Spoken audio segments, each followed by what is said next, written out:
Bonjour à vous. Dans cette vidéo, je vous présente en fait mon système que j'ai développé cet après-midi, juste pour c'est un PWM en fait, fait juste la partie puissance. Donc voici le schéma correspondant. Donc j'ai une entrée BNC en fait que je relie par exemple à un GBF pour qui donne une fréquence, une résistance, un optocoupleur, ce qui fait qu'en fait la partie commande là voilà, c'est avec isolation galvanique. Donc il n'y a pas de problème de retour. Ensuite, ça attaque un driver. Donc voilà, les références sont là. Je détaillerai ça au propre en fait sur mon site avec un schéma correct. Le driver attaque un IGBT, dont la référence est là. Puis voilà, donc le rouge c'est l'alimentation, le gris c'est la masse. J'ai quand même des TVS, alors c'est transition de voltage suppresseur je crois. C'est un peu comme des diodes Zener à double sens. Ouais, comme des diodes transil en fait on va dire. À double sens.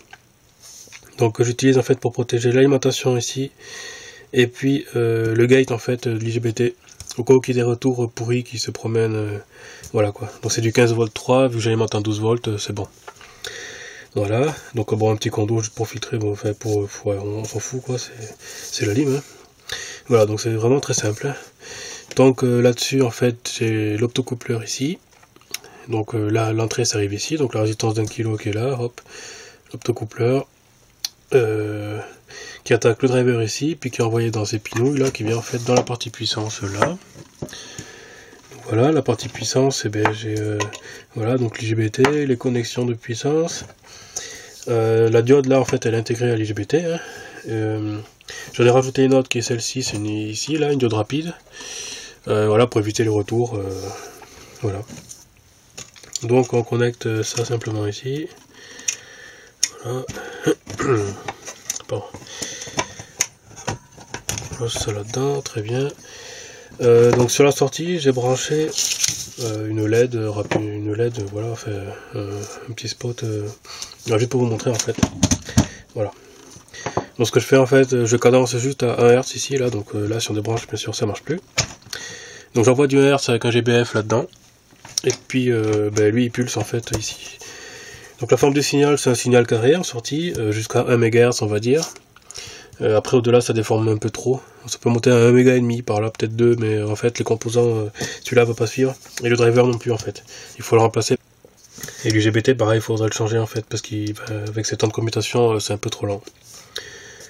Donc voilà, donc on alimente ici, hop, et puis on branche la charge ici. Donc le PWM classique, il commute la masse comme ce qu'on verra dans les cours, voilà, que je ferai plus tard. Donc il commute la masse. Donc c'est en sortie, c'est pas un vrai signal carré, en fait c'est un signal carré si on a une référence par rapport au plus.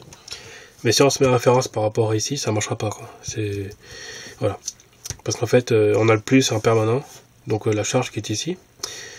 Le plus est permanent et ensuite on commute la masse. Donc on met ou on met pas. Donc pour voir en fait ce qu'on peut, c'est shunter simplement le vert et gris là. Donc voilà, qu'est-ce qui se passe si on shunt? Voilà, si on shunt ça reste allumé. Si on débranche ça recommence. Voilà, je sais pas si on voit bien, puis si on shunt ça reste allumé. En fait ça sert d'interrupteur, voilà, tout simplement. Un interrupteur qui peut charger quand même, lui c'est un 1200 volts, 54 ampères je crois. Donc c'est pas mal quand même pour driver pas mal de choses. Donc voilà. Voilà, il n'y a que les selfs en fait qui sont mal vus, parce que les selfs génèrent de la THT en retour. Et ça a tendance à cramer cette diode là. Puis celle-ci aussi qui dégage, qui explose régulièrement. Si on branche sur le 310 par exemple, voilà, parce que lui il tient 1200 volts, elle aussi elle tient 1200 volts. Mais sur du 310 volts en alimentation, ici, si à la place on met 310, là ça marchera pas, parce qu'en fait cette partie est en 12 volts, mais on peut très bien avoir une alimentation séparée pour ça, pour alimenter en fait que l'étage puissance. Et là, sur 1310, vu que chaque composante est à 1200 volts, ça va claquer en fait, parce que c'est pas fait. Donc il faut rajouter des condensateurs, des circuits snubber aussi pour écrêter tout ça, mais bon, on verra ça dans un autre truc. Voilà. Donc là, c'est un petit cours d'électronique vite fait pour le PWM, voilà. Voilà, à plus.